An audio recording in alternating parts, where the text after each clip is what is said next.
13 तारीख को जो है पंजाब के किसान संगठन ने जो दिल्ली कूच का फैसला लिया है, उसमें तमाम जो किसान हैं वो दिल्ली जाने के लिए तैयार है। हमारी पुलिस प्रशासन और सरकार उन्हें रोकने के लिए पूरे पुख्ता इंतजाम किए हुए हैं। हमारे साथ एसकेएम के जो हैं सदस्य हैं और जो भारतीय किसान सभा है उसके राष्ट्रीय उपाध्यक्ष कामरेड इंद्रजीत जी हैं। उनसे बात करेंगे। जो किसानों का अब की बार जो आंदोलन है 13 फरवरी को दिल्ली कूच का, उसमें मतभेद हो गया है और उसमें कुछ किसान संगठन एसकेएम है वो हिस्सा नहीं ले रहे हैं। उसको लेकर चर्चा करते हैं। सर, जिस तरह से अभी किसान जो एमएसपी को लेकर 3 कृषि कानूनों को वापसी को लेकर जो एक जुट थे, तो इस बार मनमुटाव क्यों? ये कोई मतभेद या मनमुटाव नहीं है। दरअसल संयुक्त किसान मोर्चा ने 2 आह्वान कर रखे थे। एक 26 जनवरी की ट्रैक्टर परेड जो 500 जिलों में हुई है बहुत ही सफलता के साथ, और दूसरा जो 16 फरवरी की राष्ट्रीय स्तर पर आम हड़ताल और ग्रामीण भारत बंद का आह्वान है।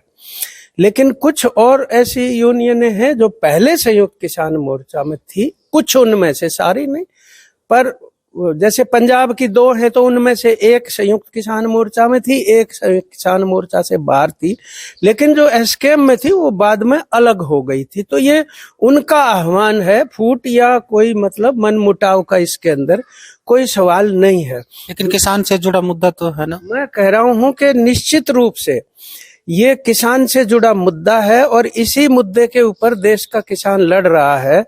और जो 9 दिसंबर 2021 को मोदी सरकार ने जो लिखित में आश्वासन दिए थे, उनमें से चलो 3 कानून तो वापस हो गए थे, उसके बाद आंदोलन जो है वो निलंबित हो गया, और बाकी जो न्यूनतम समर्थन मूल्य के ऊपर खरीद की कानूनी गारंटी, बिजली विधेयक, लखीमपुर के जो मतलब अभियुक्त हैं उनको सजाएं मंत्रिपरिषद से हटाना वगैरह, ऐसी और भी समस्याएं थी जिनके ऊपर सरकार ने विश्वासघात किया है। और निश्चित तौर पर इन मुद्दों की वजह से अभी भी, क्योंकि कृषि के अंदर कारपोरेट परस्त नीतियां लागू हैं, तो उसके परिणाम स्वरूप किसानों में आक्रोश है देश भर में, और यहाँ पर भी आक्रोश है। तो हम भी जो संघर्ष कर रहे हैं उसमें बड़ी संख्या में लोग आते हैं। मतलब हमारी अनएक्सपेक्टेड ढंग से 26 जनवरी को ट्रैक्टरों की परेड हुई थी, बहुत ज्यादा लोग आए थे। तो ये सभी को ही अपना अधिकार है आवाज उठाने का, अलग अलग किसान संगठनों को।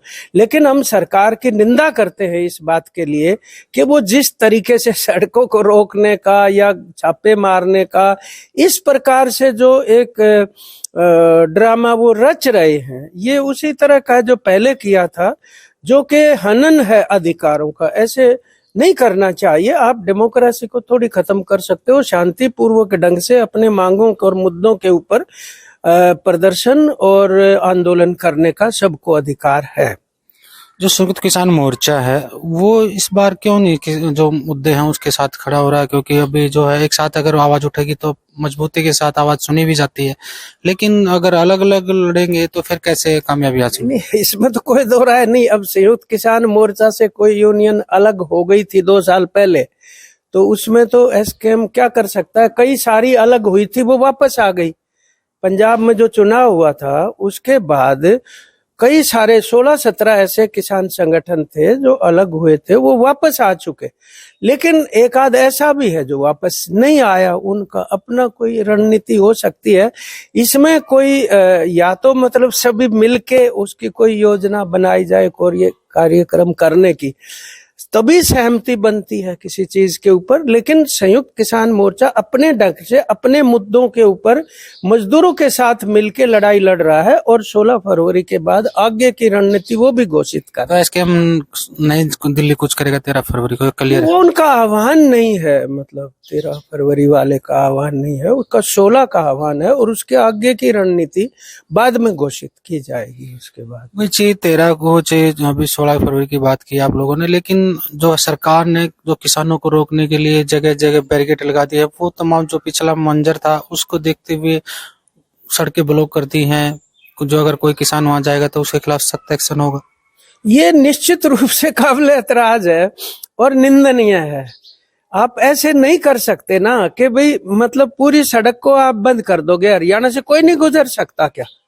ये कौन से कानून में लिखा है? संविधान में सभी को राष्ट्रीय राजमार्गों के ऊपर शांतिपूर्ण ढंग से आने जाने का अधिकार है, और उनको वो रोक रहे हैं तो वो निंदनीय है, गलत है, और वो कमजोर ही कर रहे हैं मुझे लगता है संविधान को और लोगों के अधिकारों को। इसका हम निश्चित तौर पर विरोध करते हैं। नेट व्यवस्था भी जो है, नेट व्यवस्था हर किसी बहाने को लेके बंद कर दें। आजकल तो सारा ही काम नेट के ऊपर निर्भर है, उसको हर किसी मुद्दे के ऊपर इस तरीके से बंद करना घोर रूप से अनुचित है। बच्चों की भी पढ़ाई है, कई पेपरों के हैं, बिजनेस भी है, कितनी तरह की निर्भरता इंटरनेट के ऊपर बहाल करना चाहिए। वो बिल्कुल गलत है, सरासर गलत है। आपने कहा कि जो सड़क ब्लॉक की है वो निंदनीय है, लेकिन जो अगर किसान सड़क हाईवे जाम करता है तो उनके खिलाफ मामला दर्ज हो जाता है।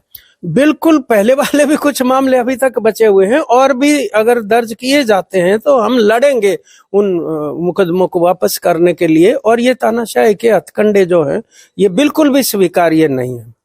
तो आगे आप लोगों की क्या रणनीति है, खासकर एमएसपी को लेके? राष्ट्रीय स्तर के ऊपर मीटिंग के अंदर ये तय होगा। वो मुद्दा महत्वपूर्ण ढंग से है और हमारा तो देश भर में है, मतलब ये कार्यक्रम जो भी होगा। और एमएसपी जो है स्वामीनाथन आयोग की सिफारिशों के अनुरूप C2 + 50% के आधार पे।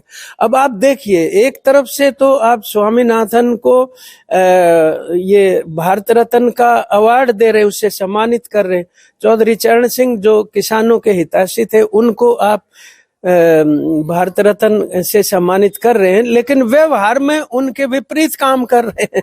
तो ये तो इसका मतलब कहीं ना कहीं सरकार के अपने इरादे संदिग्ध हैं कि उनके नाम का इस्तेमाल करके आप चुनावों को प्रभावित करना चाहते हैं। ये गलत है, ऐसे नहीं होना चाहिए। ठीक है, सम्मान के लिए जो भी हकदार हैं उनको मिले, लेकिन उसका उद्देश्य जो है वो जेन्युइन होना चाहिए। और आप अगर करके दिखाएं C2 + 50% के आधार पे न्यूनतम समर्थन मूल्य और अन्य, और अगर चौधरी चरण सिंह की जो नीतियां कृषि के संबंध में किसान को कर्जा मुक्त करने की वो रही हैं वो आप करें, तो हम कह सकते हैं कि वास्तव में मोदी सरकार जो है वो किसानों की हितैषी के लिए गंभीरता से सोच रही है, नहीं तो कुछ नहीं। ये थे इंद्रजीत जी, जिनका कहना था कि जो एस्केम है वो 13 फरवरी को जो किसानों का दिल्ली कूच का आह्वान उसमें वो शामिल नहीं है, लेकिन जो एमएसपी को लेकर वो आगे एक राष्ट्रीय स्तर पर एक रणनीति बनाएंगे और लड़ाई लड़ेंगे। अगर ये वीडियो आपको पसंद आया है तो इसे लाइक जरूर करें। अगर चैनल अभी तक सब्सक्राइब नहीं किया है तो कर लें, और नोटिफिकेशन पाने के लिए बेल आइकन भी दबा दें।